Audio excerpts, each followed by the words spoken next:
Hello guys, welcome to Mallikarjuna enterprises. ఈరోజు మీ ముందుకు సాధకం గొర్రెలు అమ్మకానికి అయితే తీసుకొచ్చాను. ఇవి పల్లెలో రైతు దగ్గరలో ఉన్నాయి. 60 గొర్రెలు అమ్మకానికి ఉన్నాయి. ఇందులో 20 సన్న పిల్లలు ఉన్నాయి.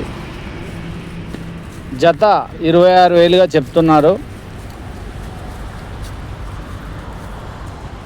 తగ్గే అవకాశం ఉన్నది.